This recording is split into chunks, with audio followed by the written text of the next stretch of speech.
Alright. Hello, everyone. This is our very first podcast. Paano ba to? English ba to, bro? Or pwede na mag-Tagalog? Taglish na lang, no? Ah, pwede naman. Mm.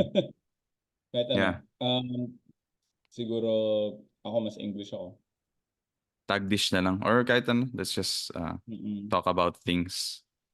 As long as we So, understand each other. No? yeah. Ah, So, ano bang ginagawa natin? Bakit tayo gumagawa ng podcast? To be honest, wala naman dahilan.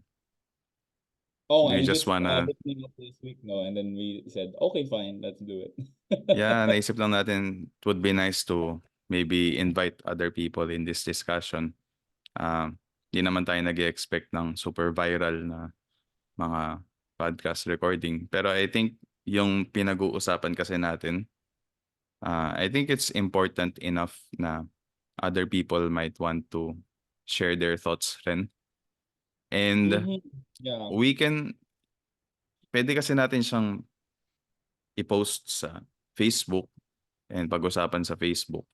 Pero what we realize din kasi, and I think magiging part rin siya ng discussion natin is, pag pinag-uusapan yung mga ganitong bagay sa social media, it gets heated for uh, some weird reason na it brings out yung worst in people. Tapos, hindi nagiging productive yung conversation. Uh, Mm. so yung ganito, mas long form siya. Although, syempre, wala tayong premium na Zoom account. So, hanggang 40 minutes lang ang ating recording. Pero mas Hindi na long lang form siya. makikinig. Yeah. And siguro it's a way to filter out rin people na syempre yung mga mag engage lang are the people who are patient enough to listen to yung mga ramblings natin. So, less yung ano, ah Walang kukuha ng clips natin para para out of context. So, ako med. yeah. Ah, pero yun, let's go through yung ano, yung pinost mo sa ating tinatawag nga na Two Cups Facebook page. Ready ka bang Yeah. pag-usapan yun, Nate? Nick. Different Mm. guy. Yeah. Why not? Sige. But you lead in. Like, what do you want to talk about? Siguro let's start, Vincent? dun sa what made you want to talk about the subject? Or sige, ano muna yung topic na pinag-uusapan mo dun sa na-post mo sa Facebook? O para may no, may context. Baka mamaya tataka sila. Anong pinopost nito? Well, actually may short essay ako. Ang tagal ko nang hindi nag-essay sa The Two Mm. Cups. Yeah. Kasi parang at may face ako sa buhay na sobrang busy sa life and parang hindi naman ako relevant or nagpapa-relevant. So bakit pa ako may Facebook or may Facebook account. May Facebook Mm-mm. page. So anyway, I wanted to say something. Siguro just something thought provoking about the way the discourse is, Mm-mm. the discussion is regarding certain, let's say, factions sa social media. Yeah. So, kunyari, if you're Armenian, or if you're someone who believes more about the free will of man over the sovereignty of God, in terms of salvation, kung sino yung nag-initiate and nagsisecure, it's very easy, kunyari, to paint the Calvinist, the one who has more of an emphasis towards the sovereignty of God, as someone who is extreme, right? Yeah. But Mm-mm. then we see na so many brothers are becoming Calvinist. There are some who are going back, right? I don't know, not a lot, but we just can't deny that. We just can't assume that everyone who is a Calvinist is therefore problematic or heretic. The same thing I see with the people on the side of what's called patriarchy. Okay. Kasi 'di ba ngayon very very famous na ang pagiging feminist. It's very vogue to be Mm-mm. feminist now. Pero parang at the same time, yung reaction to that is to go back to the strictness and the firmness of father rule, right, in all aspects of society. Mm. What is something na is forgotten here is na whether you're on the side of, let's say, the patriarchalists, or you're on the side of maybe the complementarian. Yung mga people na, okay, we agree with you, kaso lang, not too much. We're not that extreme. What's forgotten there is you're both brothers, you're both on the same side, technically. And the best thing that we can do in this situation is to discuss, and then in that discussion, learn how to disagree graciously. I think yun yung what's missing. So I said it out loud on my Two Cups page para people can see it and also disagree if they want to. Mm. I see. So basically, you feel na parang hindi like the way na yung disagreement nangyayari sa online and sa social media is not very gracious. Bakit kaya problema 'yun pag hindi gracious yung yung disagreement?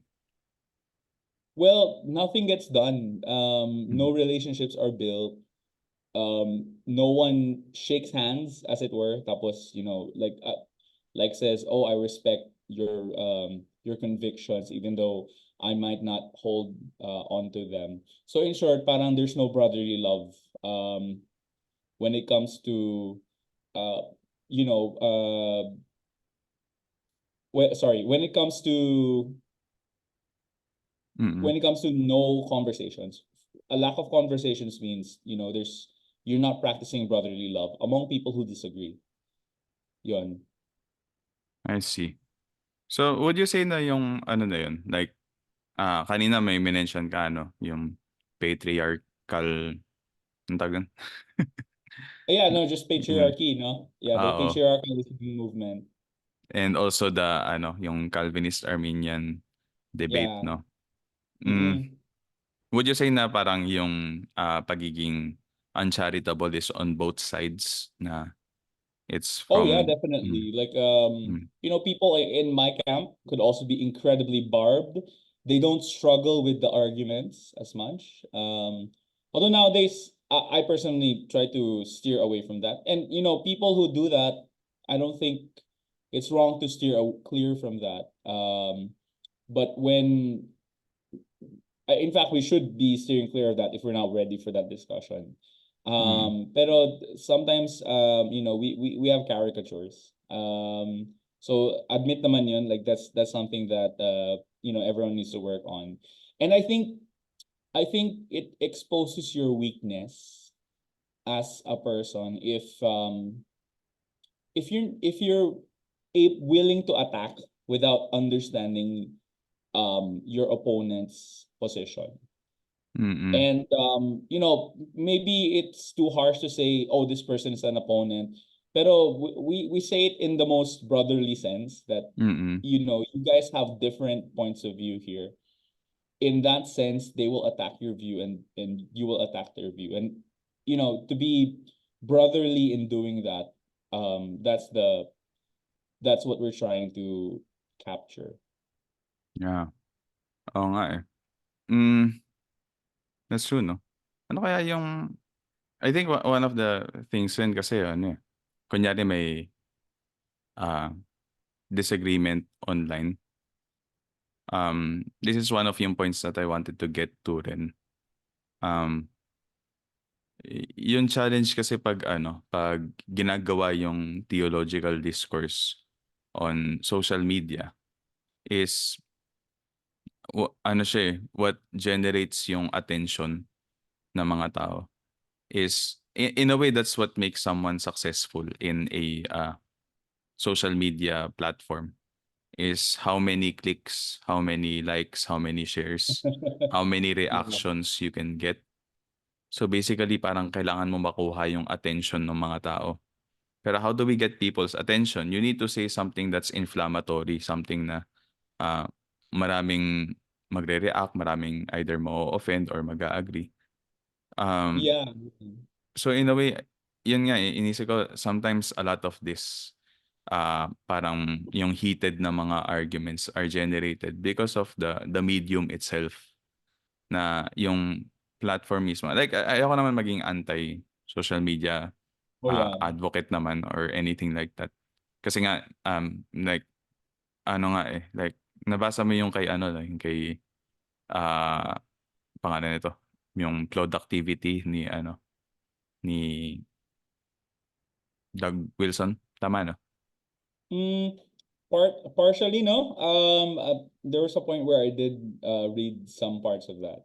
Pero I Yeah. don't know what you're referring to though. Yala lang, yun lang yung book na naalala ko referring to yung ano, yung medium, how it's yung media, concept ng media na parang the way we learn things or receive information is through itong mga mediums nga na ito.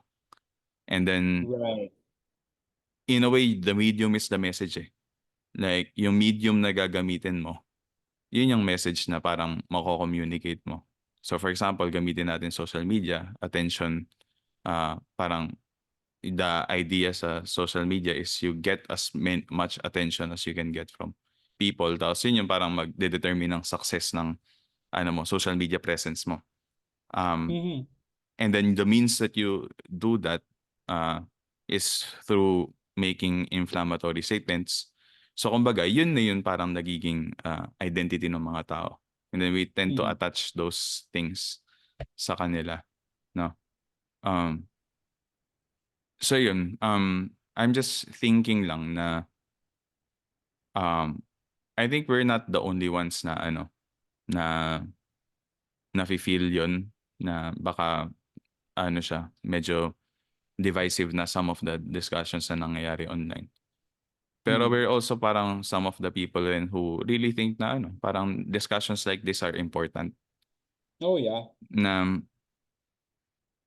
and siguro that's what I wanna get to rin. Kaya I'm thinking of ano, starting something like this, no? Itong video na to. Again, we're not hindi naman to parang gusto natin mag-viral or gusto nating magkaroon ng Yeah. parang podcast ano. Pero if there are like 2 or 3 people na uh, interesado sa ano sa mga some of our Facebook groups nga that we're a part of who also want to discuss and talk about this, particularly yung nasa context natin no, dito sa Pilipinas para we can just talk up from mula sa culture natin. I think it's a good May mga names ako na pwede platform. kong ito. Oo. Yan, di Yeah. ba, parang mag-usap lang, pag-usapan lang itong mga bagay kasi we need each other rin. Like, Right. in a way, yun nga yung sinasabi mo eh, we're like-minded tayo eh. We're all, like, marami tayong mga things that we agree about. Pero there are things na parang strong yung disagreement natin. Tapos parang yun nga, tendencies we disassociate. Diba? Like parang, ay kasi Armenian tong isang tao, like ayoko makinig sa Mm-hmm. kanya. O Yeah. kaya dispensational siya, hindi, isang side lang yun. Mm-hmm. Diba? Parang, when in reality, ang dami naman natin pwedeng pag-usapan ng mga Yeah, bagay exactly. that A we common can, ground, no? yeah, na ano, Mm-hmm. parang we can have fellowship over rin. So yun, parang siguro parang this is something that we can do to build Mm-hmm. friendships rin and to help other people rin who might be ano struggling with certain things dito sa pertaining to this Mm-hmm. itong mga issues nga na pag-uusapan. Ayun. And yung iniisip ko rin is ano eh, like a lot of the one of the isa pang factor na iniisip ko about sa context natin no, sa Pilipinas that's unique is um, because of yung the way yung media natin is set up na meron tayong like magaling tayong mag-English. So a lot of yung content na theological or uh, religious content that we receive sa context natin are galing sa West. Hindi, may, ano eh, in a way, we feel na parang we can engage na dun sa mga material na yun. So dun tayo nag-engage. Pero meron kasi tayong mga unique na concerns eh na nangyayari sa context natin. Um, Mm-hmm. Yeah, that is na true. That.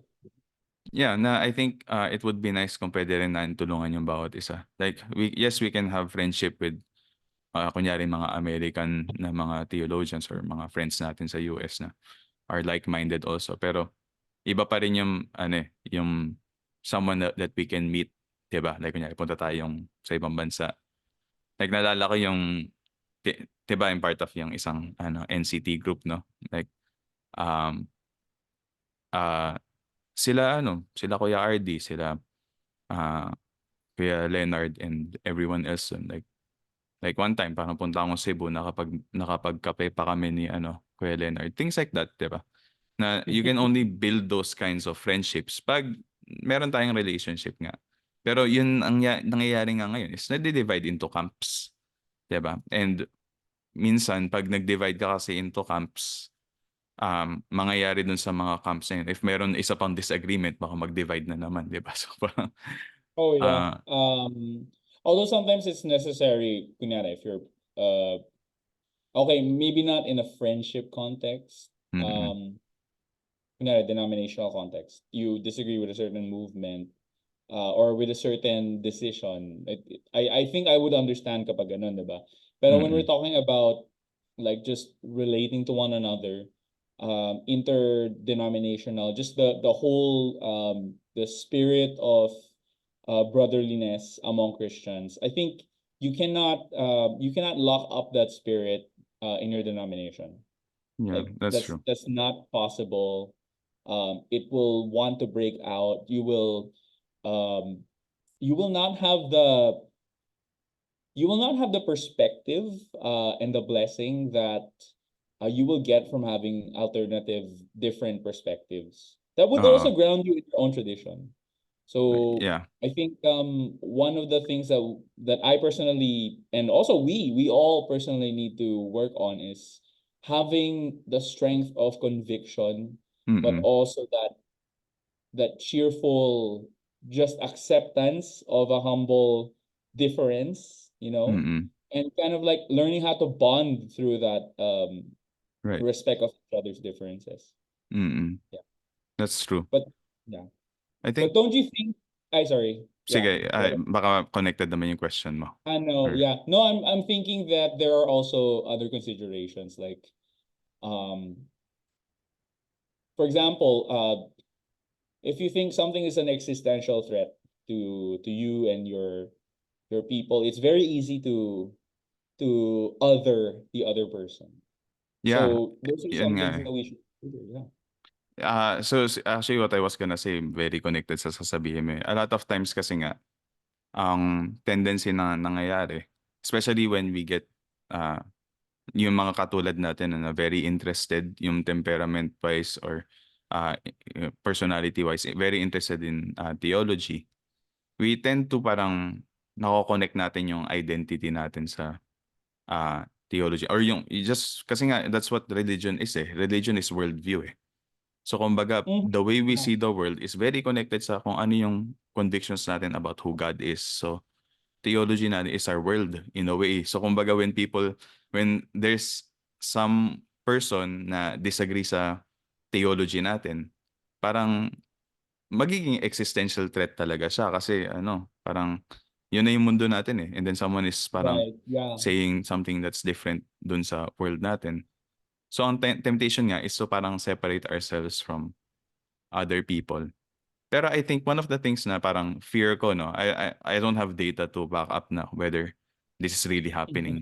Pero one of yung fear ko nga is um, people like us nga na parang interested in theology na parang ganito. Parang ang temptation is because of our tendency nga to isolate ourselves, to disagree with people na who disagree with us on certain doctrinal topics, is yung feelings of loneliness, isolation, na parang um I feeling ko nga parang parang that's one of yung parang negative effects nga of parang having that kind of culture na parang medyo divisive, medyo toxic is parang na-isolate tayo when parang in a way we're stronger together eh. Mas mabibuild Yeah. natin yung Stay friendship eh. stronger together. Mm.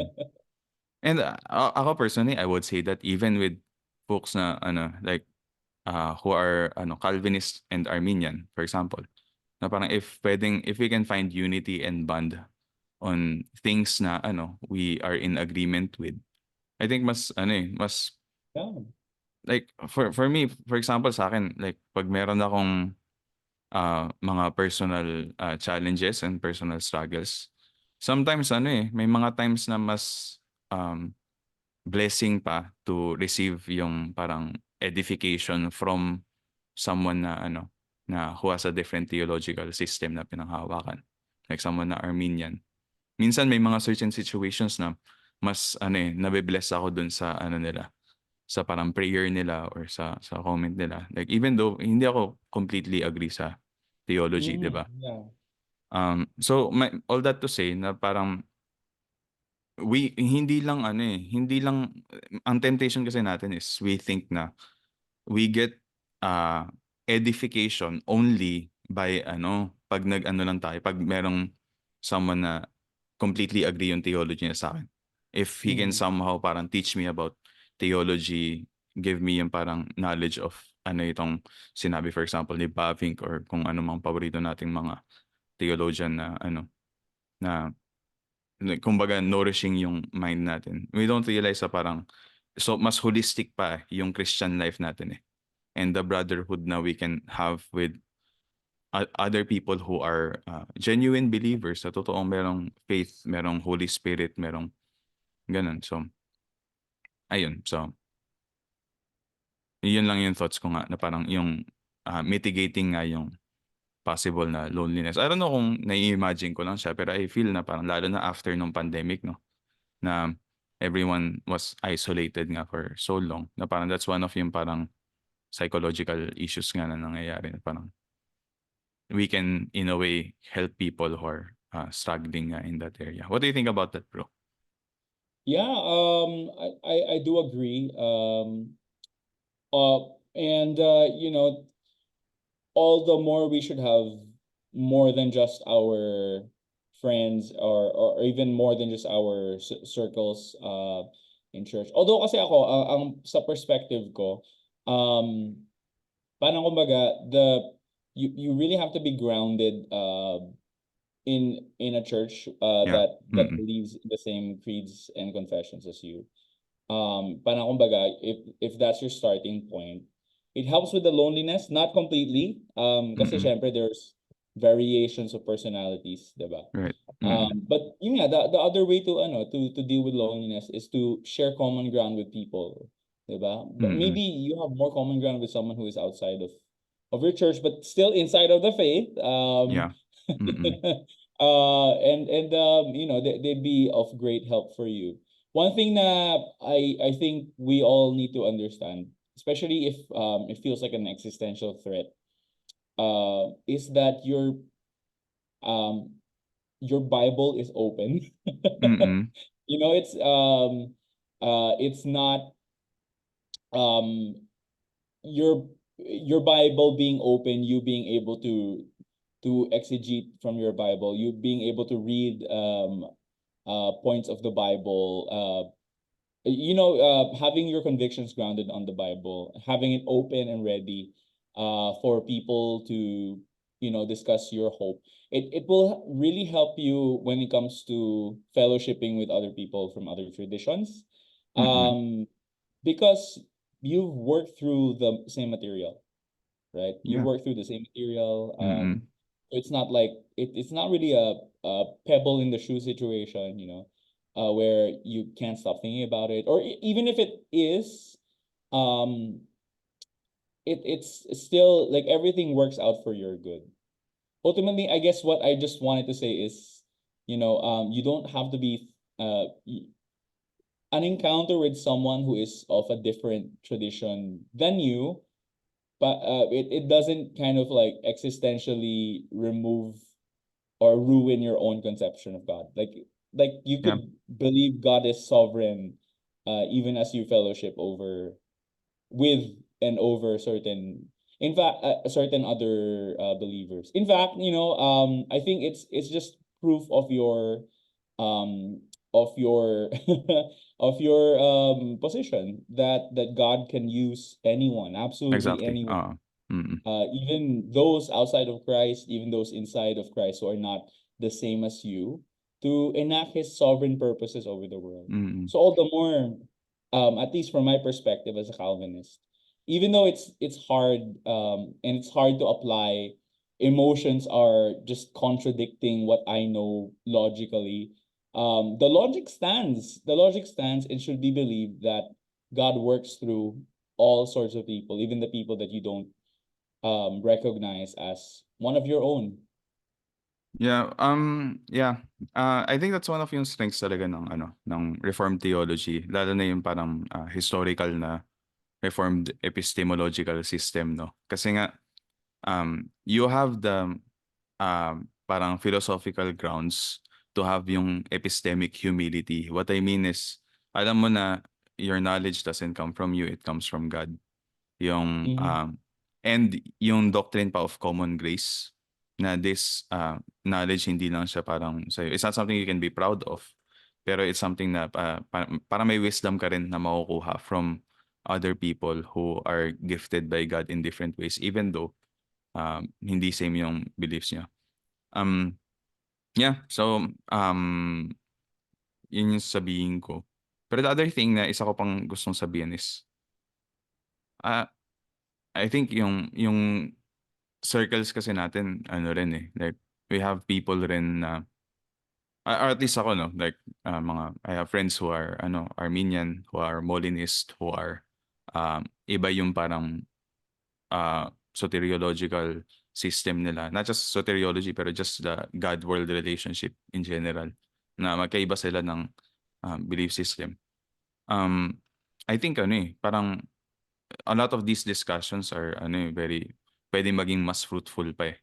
Pwedeng maging mas friendly pa in a way. Pero going back dun sa ano siguro, dun sa parang point ko about yung friendship and loneliness aspect nga to it. I think tama yung sinabi mo na parang if you can find a church na ano, na you can kumbaga make good friends and build good relationships and ma-strengthen yung relationship mo with the Lord, then by all means, doon mo siya makukuha. Pero there are a lot of people, uh, again, wala naman akong statistics to back it up. Like, parang I just feel na it's possible, no? We'll find out siguro dito sa project nga na ginagawa Kung natin sino na yung to. mag-i-invite sa atin. Oo, kung sino yung parang Kung sino mag-i-invite natin. Kung sino i-invite natin pala. Sorry, kung, sorry. like, kung may mga tao na will want to talk about these things nga, na there are folks na etong issue na to, it makes it difficult, issues like this nga, itong mga theological issues, makes it difficult for them to find a church na ano, pwede silang maging part of.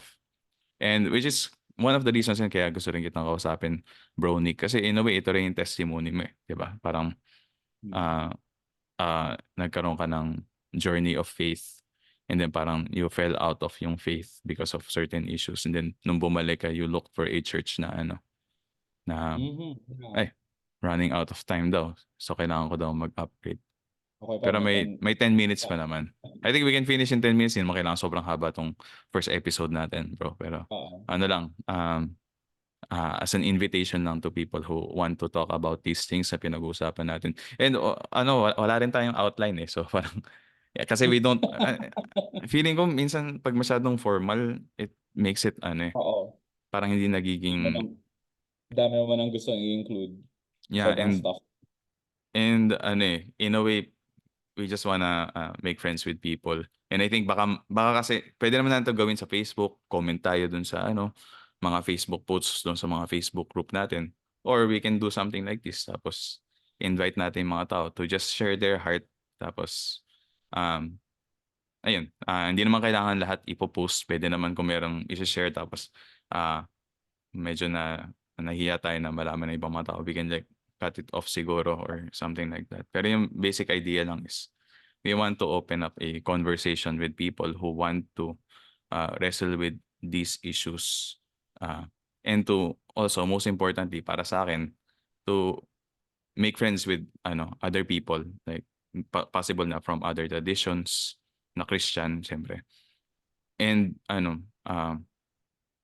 in a way, to build friendship nga, to talk about things na otherwise siguro hindi natin mapag-uusapan in other Facebook or social media settings nga na without being too inflammatory.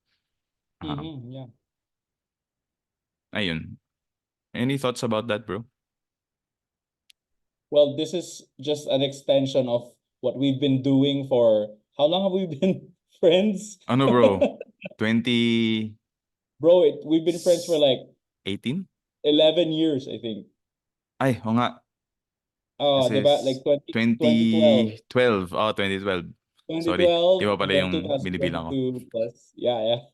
Mm-mm. So parang 12 years na tayong friends. So this is Yeah. just an extension of what we've been doing for that long. Just inviting people. Yeah, Mm-mm. I think a lot of my views were kind of were kind of seeded by our conversations. Mm-mm. And yung mga people na we kind of threw back and forth at each other, their ideas, I mean. And having these kinds of godly conversations where sometimes you can say things that are really wrong, Yeah. but Mm-mm. being able to say it, at least to Oo. voice it out, it really helped. Yeah, that's true. And we're saying, shh, that's not Mm-mm. something you should be saying around here. So it's good. It was good for me. I think if people need that, and if we can reach people who are like that, that would be great as well. Yeah, that's true. So, ayun, siguro pwede natin gawin. We post this lang sa mga Facebook group. Then maybe some people pwede mag-comment kung gusto nilang makipag-usap rin sa atin and they want to chime in dun sa some of the things na napag-usapan natin regarding the discourse nga online. Ako, to be honest, ayoko rin naman, again, no, parang minsan baka may masabi nga tayo na, ano, na uh, might seem offensive to some people. Pero that's not the intention. Parang you can correct us kung meron tayong mali na nasabi. I think yun nga parang we want to create an environment nga where we can correct each other. Tapos hindi siya yung tipong parang kasi like ako to be honest like may makita ako sa Facebook negative reaction sa one of my sermons for example. Tapos ano, ma-hurt ako. Pero syempre as a Christian parang you don't want to bite back no like hindi that's not how we do it. Pero if ganito like if harap-harapan tayo, we give our comments and thoughts about yung masasabi natin. Parang natatanggal yun eh. Parang nga yung alam natin yung meme no, yung dalawang aso may nakaharang na gate. Tapos nagtatahulan sila, sobrang galit na Yeah. galit sila. Tapos pag tanggal ng gate, sobrang bati na sila. Like, Mm. I think even though meron pa rin may wall pa rin, no? Kasi nga, we're not really in person. Yung video and format na ganito na we're talking sa Zoom link, mas ano siya, mas nababawasan nga yung wall nga na yun that makes us Right. more hostile to Yeah. each other. So, yun nga, parang this is just a basic attempt no, to uh, make the conversations online more amicable. Mas ano tayo, Yeah. friendly tayo, mas ah, and I think nga ultimately dahil nga mas friendly tayo, mas magiging productive siya. Mm. Um I agree. and again, marami namang mga ganito sa US pero parang ngayon kasi wala pa tayong nakikita masyado or baka meron na hindi lang natin alam kasi patago rin sa context natin in the Philippines kasi we have Mm. a lot of ano rin eh theologically minded individuals who want to talk about these things and we can build friendship through this method no na mas ano parang we try to bridge yung gaps nga in a way ayun baka paikot-ikot na yung mga sinasabi ko siguro we have to end soon no any final Um, thoughts brother no, Nick. I'm just thinking that we also have to open up the floor for people who sorry, we have to understand that people aren't ready yet. Yeah. Some people are not ready yet to have the discussion. They might, post something online, and Mm-hmm. that's their right, that's their wall. Yeah. But we have to distinguish between people who are ready for the discussion and who are not ready for the discussion. And then, if urgency is not sorry, if it's not so urgent, then we don't always have to have like a hard discussion, parang ganun. Mm-hmm. Or we don't always have to respond. I think that's one thing that could tip the balance Mm-hmm. to keep it more balanced. Um, So we should dialogue, we should talk to people. We should talk to people, especially of the essentials, which are always of urgency. The things that we can talk about after we get those essentials established, that's something that we can discuss further. So I don't think they're non-essentials. I think they're more like secondaries. Mm-mm. And we should make sure that we're always putting the essentials in priority. Trinity, the doctrine of God, the gospel, Old and New Testaments, so Yeah, soteriology, mm-mm. salvation by faith alone, things like that. Yeah. Yeah, we can talk about that along the way, no? Like, siguro, like, for me, parang naisip ko lang, just wanna make friends with people na, yun Yeah, talaga yeah, yung yeah. ano eh, Yeah, like, yeah, yeah. mm, Yeah. like, Of course, yeah, yeah. Also, mm. you know, yun eh, baka they're not ready for that yet. Yeah, it's fine kung hindi naman yun yung pag-uusapan. I think we can talk about those issues along the way kasi nga, uh, we're trying to, ano lang eh, like, uh, we want to talk about yung importance nga ng mga bagay na yun. Pero kasi, like ito, for example, na we have 2 minutes left before maubos yung ano ko. Like, for Yeah. example, parang some people have, parang they prioritize those things, like yung having the creeds, yung tamang mga doctrines and things like that. But other people, parang, they're not, ano, parang, they're seeing things about yung ganong thing na, ano, parang they can't speak up about it. Or parang, Mhm. they Yeah. can't talk about They're it. not And, ready to have that conversation. or, or parang, they've had experiences na ano, na hindi positive, 'di ba? And Mhm. we want to, parang in a way parang gusto natin mag-provide nga, or at least ako, no, like parang we wanna provide a venue nga na we can be amicable talking about these things. So, uh yeah, parang ano, again, we're not expecting something big naman, no? Like ano lang, Mhm. like if we can have like a friendship of ano, na siguro maging apat tayo na magiging friends because of this, then I think that's ano na eh, like sobrang productive na yun eh. All right, I think we're done na, bro. So, uh, let's post this in a while. See you, bro. Okay. See you, Bye-bye, bro. bro. Mm. Bye.